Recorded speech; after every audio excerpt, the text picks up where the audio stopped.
Ya, baik. Ini kita akan bahas soal OSK kimia tahun 2018 ya. Di sini tidak ada kunjungan ini, tapi nanti kalau ada apa-apa kita sama-sama musik ya. Baik, nomor 1 ini berkenaan dengan konfigurasi elektron. Namun diingat ini ada sebuah ion bermuatan +2. Artinya konfigurasi ini milik sebuah ion yang bermuatan +2. Arti dari +2 itu apa? Ada yang tahu? Menarik atau melepaskan elektron. Kalau positif, Pas, Bapak. melepas. Berarti ketika dia sudah menjadi ion positif, maka dia sudah lepasin elektron. Karena dia 2+, artinya dia telah melepaskan 2 elektron. Nah, di sini terjadi di mana konfigurasi itu diakhiri oleh 3D10. Ketika dia berakhir pada konfigurasi 3D10, maka otomatis konfigurasi yang hilang itu adalah konfigurasi S2. Nah, S berapa yang hilang? Ya. Setelah 3P6 itu apa? Setelah 3P6 berarti 4S2. Ya. Nah, ini disebut dengan konfigurasi ion netral. Kenapa ada 4S2, Pak? Karena ketika kita berakhir pada 3D10, maka yang akan menjadi ion, yang akan melepaskan diri itu bukan dari D, melainkan dari orbital S, karena dia berada di paling luar. Nah, maka dari itu, ketika dia ingin menjadi netral kembali, maka yang 2 hilang tadi dibalikin lagi. Dan dia bukan jadi 3D12, melainkan 4S2. Namun di sini bukan itu yang ditanyakan, melainkan siapa. Nah, oleh karena itu kita hitung ada berapa jumlah elektron pada konfigurasi ini. 2 tambah 2, 4, 10, 12, 18, 20, dan 3, 30. Nah, siapakah yang mempunyai nomor atom atau elektron 30? Itu adalah, kalian tinggal cek di SPU. Oh, ternyata milik ZN30. Ya, jadi jawabannya adalah. Sekali lagi ingat ya, konfigurasinya ini jangan salah, ini adalah ion, bukan konfigurasi elektron biasa. Maka itu kalian kalau menyatakan siapa dia harus kembalikan dulu dia konfigurasi yang netral. Ya. Bagaimana? Sampai sini bisa diikuti? Bisa, Pak. Oke, ya. Siap. Kalau ada apa-apa tanyakan saja langsung ya. Oke, kembali ke nomor 2. Rumus molekul suatu garam adalah XCl2. Ion X dalam garam ini punya 27 elektron. Maka logam X adalah, langsung aja di sini. Oke. Nah, ion X-nya itu punya 27 elektron. Ingat, XCl2 berarti si X-nya berapa plus? Ada yang masih ingat? Cl itu -1. Berarti kalau gitu X-nya berapa plus? Supaya jadi XCl2. Ya, +2 bukan, Pak. +2. Betul. Ya. Nah, X-nya itu +2. Nah, +2 ini terdapat 27 elektron. Hari +2 itu ngapain? Dia telah melepaskan. Kalau ditanya siapa logam ini, maka kalian jadikan dia X yang normal. Kalau X yang normal atau netral, berarti berapa elektron kalau gitu? Berapa?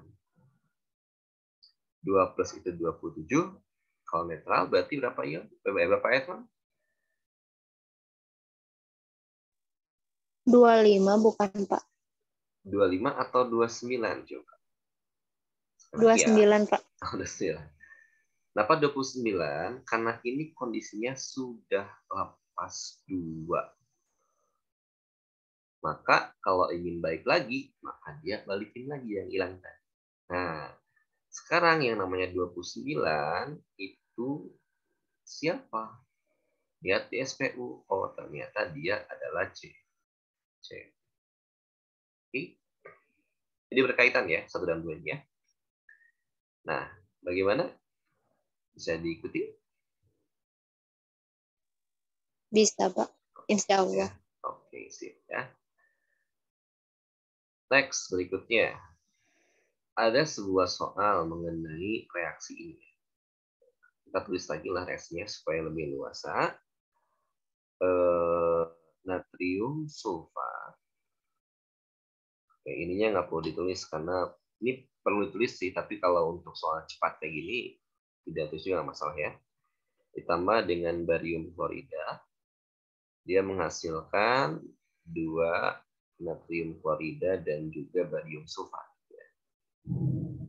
Oke, nah seorang siswa mencampurkan larutan yang mengandung 10 gram natrium sulfat dicampur dengan larutan yang mengandung 10 gram BaCl2 diperoleh 12 gram BaSO4.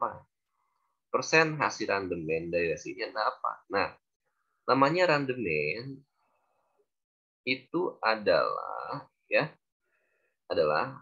hasil eksperimen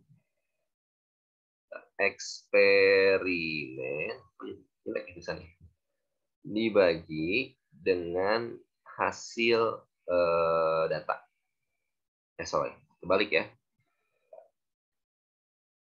Randemen adalah hasil hitung atau teori ya dibagi hasil eksperimen. Nah, di soal itu udah ada 12 gram. Berarti dia hasil eksperimen dong. Gitu ya. Nah, berarti pertanyaannya kita cari BaSO4 pada saat hasil itu. Oke. Nah, di sini kita memang membutuhkan yang namanya MR dari masing-masing senyawa. Oke. Kenapa? Karena kita akan membuat di sini adalah MBS. Mula-mula bereaksi sisa dalam bentuk mol. Oke. Mol dari Na2SO4 sama dengan 10, tolong dihitung ya. Jadi HP kalian atau di mana ya.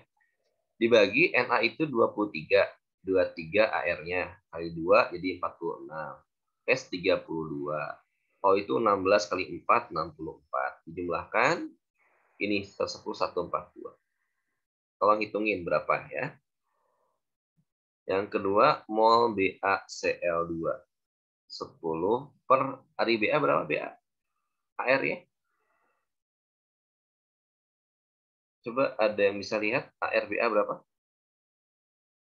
137, Pak. Nah, 137 tambah 137 ditambah 71 berapa?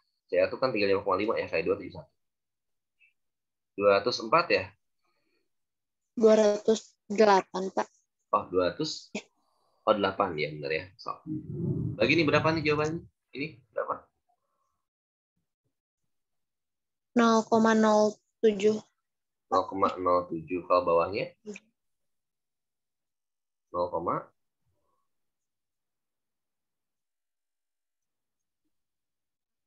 0,05 lah ya. Benar ya? Mirip ya? Enggak. Iya, Pak. 0,048. 0,48 ya. Oke. Ini 7 berapa ini? Kita ambil 3 angka di belakang koma. 0,07. 704, Pak. Oh, 471. Oh, ya udah 7 aja. Masukin sini ya. Berarti ini kita anggaplah ini 0,07. Ini karena ngitungnya agak lumayan ya, berarti ini kita anggap dia 0,05 ya. Reaksi ini udah setara ya. Udah belum setara. Udah setara ya. Nah, berarti siapa yang habis di sini di antara ini kan 1:1. Mana di antara mereka yang paling kecil molnya? Ya? Yang BaO2. BaCl2 ya. BaCl2 ya. Nah, berarti kalau dia adalah paling kecil, dia akan habis. Oke. Nah, ini sih nggak ngaruh ya, karena ini nggak dihitung kita. Nah, berarti ini ketika 1 0,05, kalau 2 berapa?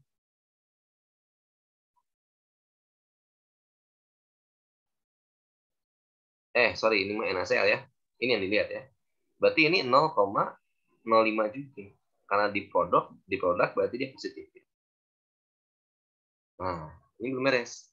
Berarti mol dari BaSO4 secara perhitungan itu 0,05 mol. Sekarang MR BaSO4 berapa? BaSO4 itu berarti 137 ditambah X itu 32 ditambah O itu 64. Berapa jadinya nih? 169 ditambah 64. 13. 203. 203 ya. 3. Nah, cari gramnya. Kan mol itu gram per mr. Berarti kita balikin. Gram sama dengan mol dikali dengan mr. Molnya 0,05 dikalikan mr-nya 233. Berapa hasilnya? 11,65, Pak. 11,65. 5. Ya, masukin ke sini. Sok, jadi berapa jawabannya?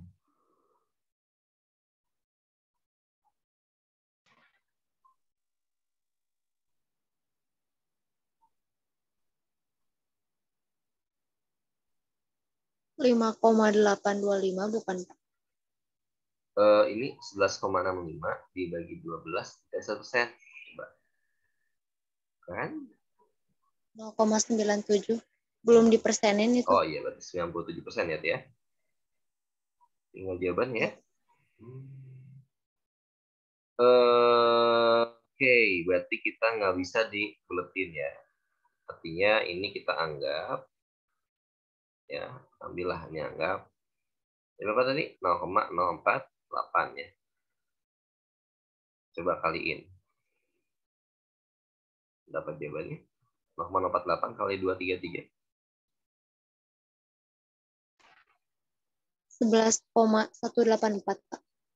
11,184. Sok, ke sini. Jadi berapa hasilnya dibagi 12 kali 100? 0,932. 93%. Ya. Nah, cuman anehnya itu apa? Punjau ini tuh jawabannya adalah yang ya aneh kok. Kenapa aneh? Karena memang bentar. Randemen itu itu hasil. Randemen itu hitung per hasil eksperimen atau hasil hitung.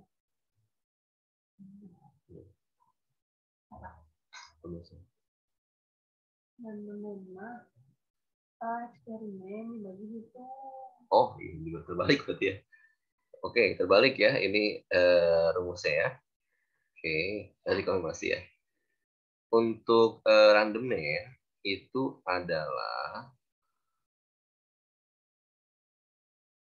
adalah hasil eksperimen data ya dibagi hasil hitung. Oke, salah ya. Berarti 12 dibagi 11, sekian juga itu akan lebih dari 100%. Ya, jadi jawabannya yang ya, sesuai dengan punjau yang ada. Oke. Nah, itu ya tadi Bapak salah nulis rumus ya. Oke, ini rumusnya jangan sampai lupa. Agak panjang ya dan menyebalkan juga sebenarnya dia. Pada akhirnya dia lebih dari 100% kan agak aneh ya. Artinya dia itu masih basah lah gitu ya, kondisional. Oke, kalau ini untuk kelas 10 mungkin agak rumit karena kita masih belum belajar tentang persamaan reaksi pembatas ya. Nanti Bapak akan bahas ini juga lebih detail di kelas ya. Dan ini adalah rumus baru buat kalian, khawatirnya nanti di essay ada yang di. Oke. Sampai sini kalau masih bingung tidak masalah ya. Memang soal ini lumayan terbilang sulit ya untuk kita. Cukup atau tanya kan? Cukup ya? Belum ada. Ya, oke. Kita next ke nomor 4 ya. Di antara urutan berikut mempunyai titik-titik paling tinggi. Nah, ini disebut dengan sifat koligatif. Yang kemarin ya. Di mana apa rumusnya kalau tinggi itu adalah delta TB sama dengan M kali KB kali I. Karena KB-nya akan sama semuanya, berarti KB tidak akan pengaruh. Oke. Nah, pertanyaannya, ini kan titik didih, bukan kenaikan titik didih. Tapi yang ditanya, dibandingkan TB larutan. Apa rumusnya? Berarti TB 0 ditambah delta TB. Maka, semakin besar delta TB-nya, maka semakin besar TBL-nya. Artinya, kita cari M kali I dari masing-masing. Oke. Karena M-nya sama, Pak, berarti M-nya ngaruh ya. Berarti tinggal kita lihat I-nya. Apa itu I? I itu kemana apa? I itu adalah faktor Van Hoff. Gitu ya. Apa rumusnya? N di 1 ditambah N. Jadi kok agak aneh. 1 ditambah N-1 kali alfa. Gitu ya. CH3COH dia adalah lemah. Oke.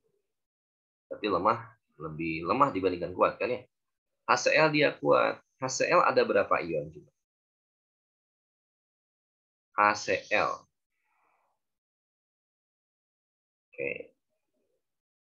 Kalau dia elektrolit kuat, maka I-nya sama dengan jumlah ionnya. Ya.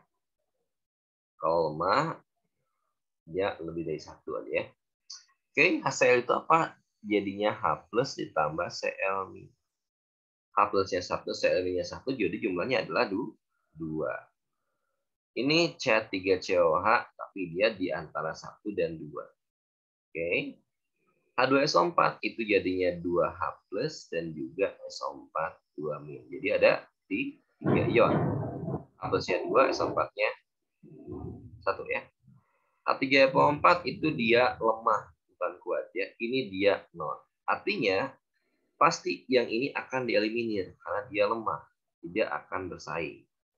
Berarti antara dua ini, semakin besar harga I, maka dia semakin tinggi. Berarti yang betul adalah ya C. Nah dia H2SO4 dia punya 3 ion. Sampai sini bagaimana? Masih pusing atau bisa diikuti? Bapak mau nanya. Oke, boleh mulai gimana? Berarti yang memiliki ion paling banyak itu titik didihnya lebih tinggi, Pak. Ya, pasti ya. Tapi hati-hati. Dia itu termasuk dalam elektrolit kuat. Ya. Oke, kenapa seperti itu? Nah, H3PO4 kalau kita uraikan, itu menjadi 3H plus dan PO4, 3-. Ini ada 4 ion loh. Tapi kan dia lemah. Artinya dia nggak semua jadi 4. Gitu ya.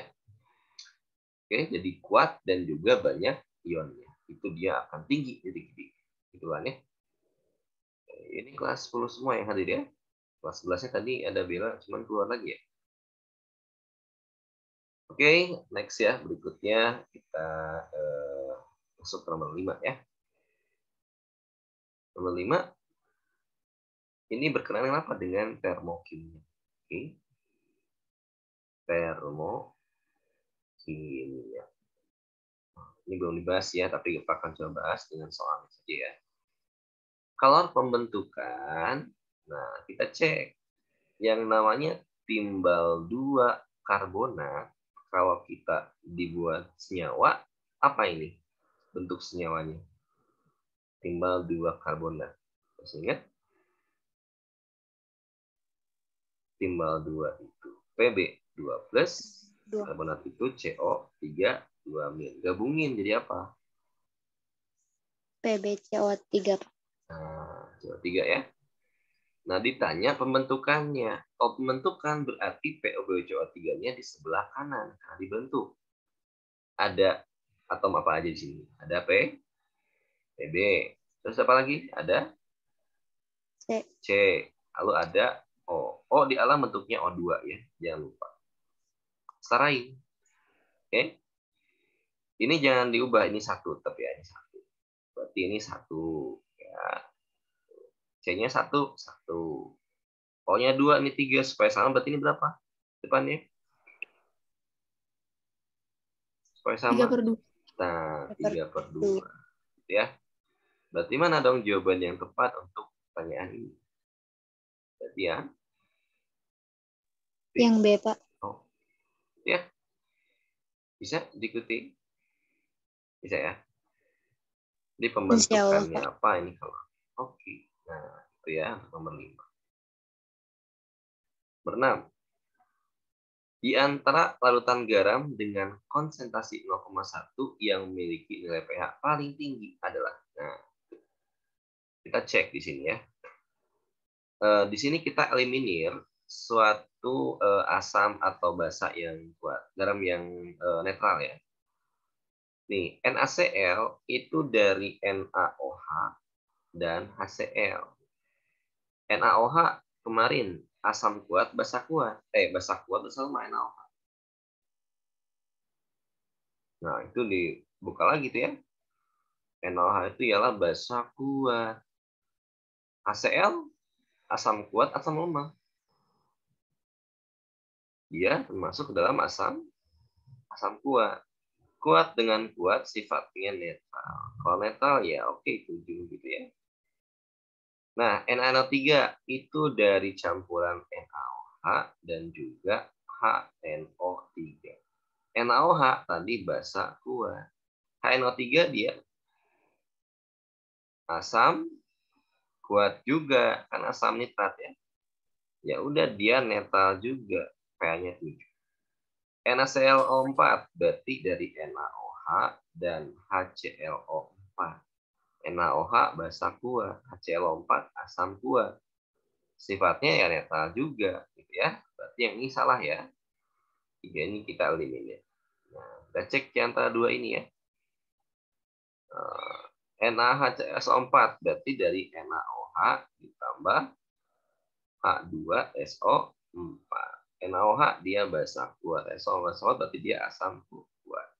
Ya sifatnya netral juga, mungkin lebih ke sifat itu basa ya, lebih dari 8 ya.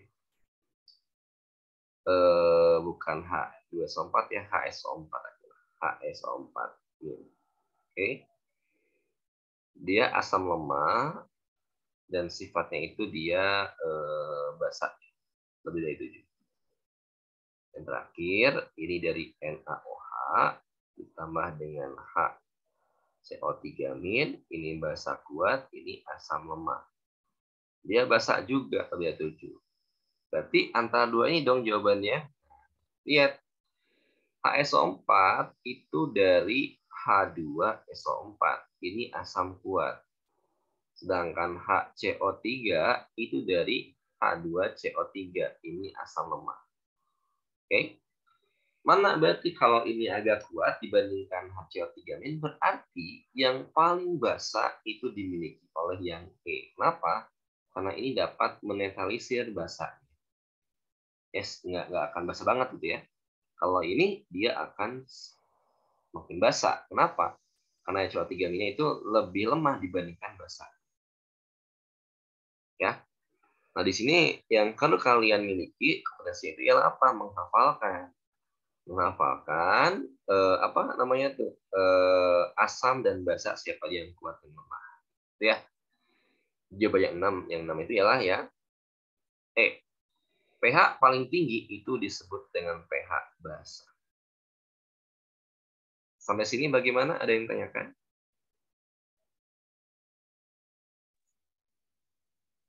Yang penting, yang penting pola kalian mengerjakan ya, yang Bapak kejar. Kalau paham nggak paham, nomor 2, tapi pola dalam membuat atau pola pikir mengerjakannya yang perlu kalian paham. Oke, siap ya? Next, berikutnya nomor 7. Nah, di sini tanyakan pH di bawah 7 berarti dia adalah asam. HF itu adalah asam lemah. Asam kan? Berarti betul. CH3CONA, nah ini dia adalah garam. Garamnya dari mana aja? Dari CH3COOH dan NaOH. Ini basanya kuat, ini asamnya lemah. Karena yang kuat lebih dominan berarti dia basa. Ini salah. Nah, Yang ini NH4Br, dia garam juga. Dari mana? Dari campuran NH4OH dan HBr. NH4OH dia basa lemah, HBr dia asam kuat. Karena asamnya paling dominan berarti dia sifatnya asam. Betul kan? NH3 itu basa, salah. FeCl3 itu garam juga. Nah, FeCl3 ini dari mana aja? Dari FeOH3 dan HCl. Ya, dari waktu ya, yang tengah di waktu. Sebentar. Oke, ini basa lemah, ini asam kuat, berarti dia lebih dominannya sifatnya asam. Oke, jadi 1, 3, dan 5 jawabannya. A. Ya, sekali lagi ini dibutuhkan hafalan dari asam basanya ya. Oke. Nanti kita bahas lebih detail pada bagian materinya. 8. Padatan yang akan menghasilkan gas ketika tambahkan HCl. Siapakah itu? Nah, HCl itu adalah H+ asam. Asam ini dalam Direct volta. Nah, ini nanti kita bahas juga ya. Direct volta itu si Cu itu di sebelah sini. Zn sebelah sini. Maka H+ dapat bereaksi dengan yang di sini. Ya, bukan yang dengan Cu. Artinya Zn itu akan menghasilkan gas. Berarti 1 betul. Ini enggak mungkin. 2 salah, berarti ini bisa kita eliminir. Salah, salah, salah. A atau C jawabannya. Nah, kita cek di sini. Nah, tinggal yang 2 ya. Nah, Na2SO3 itu adalah garam yang tersusun atas NaOH gitu ya. Dan juga H2SO3. NaOH dia basa kuat, ini asam lemah, berarti sifatnya adalah basa. Sedangkan ini Na2SO4 itu dari NaOH dan juga H2SO4. Ini kuat, jadi dia netral. Kalau netral ya dia tidak akan bereaksi dengan H+. Ya, ini salah. Dia kita cek lagi ya. So, bagaimana reaksi antara HCl dengan Na2SO3? Itu akan menghasilkan NaCl dan H2SO3. Ya, H2SO3.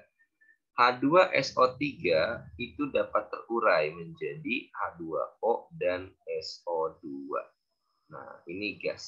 Berarti dia bisa menghasilkan gas. Oke? Jawabannya adalah yang C. Nah, juga sama ya. Harus memiliki cakapan dalam menghafal sebuah reaksi. Bagaimana? Sampai sini bisa diikuti alur pikirnya? Gimana? Bisa? Atau masih pusing, Pak? Kalau pusing nggak masalah sih, berarti jalan ya. Aman Mas ini? Aman, Pak. Oke, yang lain? Bagaimana yang lain? Belum terdengar suaranya, baru bulan saja. Bisa ya? Oke, mudah bisa ya. Nah, O yang paling pendek terdapat pada molekul apa? Berarti semakin besar. Nah, lihat ini. O2 itu O-nya rangkap. O3 berarti O-nya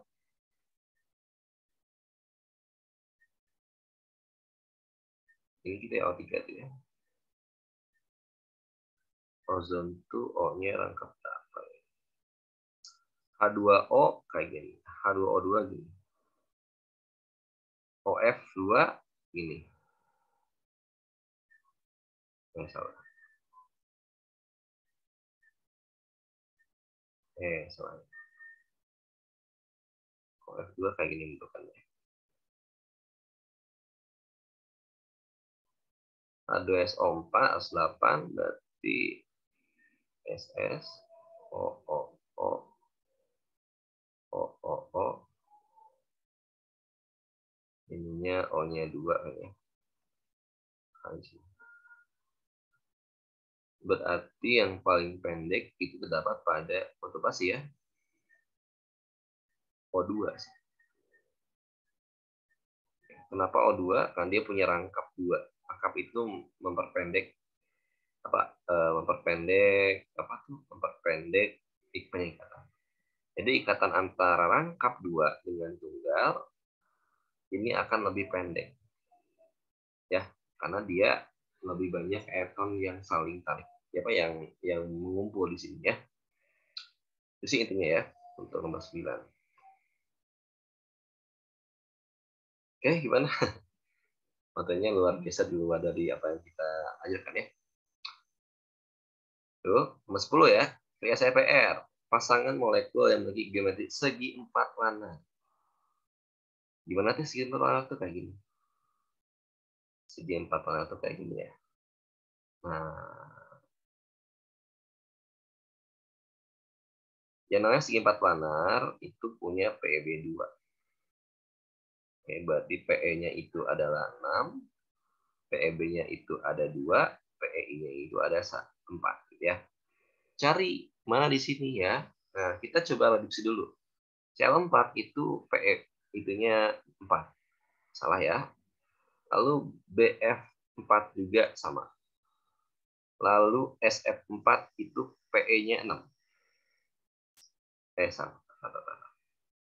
SF4 itu ialah PE-nya 5. Salah. NH4 plus PE-nya 5. Ya udah, jawabannya nanti. Buktikan Pak, boleh kita buktikan ya. Sebagai bahan. ICL4 min itu kan itu berapa dia? Itu dia punya 7 ya, 7 valensinya 7. CL itu bla bla bla bla bla 7 ya, ini valensinya. CL itu dia sama juga 7 juga, berarti dia butuh 1 elektron. Dari situ PEI-nya itu berapa? Ada 4. PEB-nya berapa? PEB-nya itu adalah elektron valensi dikurangi N dikali PEI dibagi 2. Valensinya 7. 7 dikurangi N-nya itu 1 dikali 4 dibagi 2. 3 apa nih? 3 per 2. Tapi kan di sini ada 1 elektron dijumlahkan. Berarti ini menambah jumlah I-nya menjadi 8. Berarti 8 berarti 4 bagi 2 sama dengan 2. 2 tambah 4 sesuai dengan ini. Tuh ya. Berikutnya lagi XeO4. Xe itu akhirnya adalah 8. O itu akhirnya adalah 6. Berarti ini valensi ini berarti butuh 2 elektron. PI-nya berapa? Ada 4, karena O-nya 4. PEB-nya kita hitung. Berarti apa rumusnya? Valensi dikurangi N kali PEI dibagi 2. Valensinya adalah 8. Dikurangi N itu adalah jumlah elektron. Ini N. Berarti 2. PI-nya adalah 4. Ya. PI-nya adalah 4. Dibagi 2. Wah, 0 dong ya. Bentar. Jadi kok jadi 0 ya? XeO4 XeO4 4 PEB-nya itu ada ya harusnya itu ya. Tapi sih yang paling mungkin itu jawabannya sih ya, tidak ada lagi. Artinya mungkin ininya dia O-nya itu dia 1 saja gitu ya. Oke, nah seperti itu ya untuk jawaban soal ini. Luar biasa gitu ya soal-soalnya. Oke. Gimana? Pusing nggak? Lumayan? Lumayan ya. Paham. Ya, gimana? Sok boleh. Gimana? Kan tadi rumusnya PEB sama dengan elektron valensi kurangin N kali PI. Itu elektron valensinya yang Xe atau yang O-nya, Pak? Yang Xe-nya, karena atom pusat. Oh, ya. Terima kasih, Pak. Oke, ya. Sip. Gitu ya. Oke, mungkin ini N-nya 1, SO-nya itu 1 elektron yang masuk gitu ya. Jadi karena memang agak rumit ini SO4 ya. Oke. Nah, baik. Waktunya less than 1 minute ya. Jadi ada nomor 11 sampai nomor berikutnya kita akan masuk di Zoom kedua ya. Selama 20 menit, 24 menit tadi ya. Oke. Silakan join lagi ya ketika ini sudah beres ya. Baik, Pak. Yo.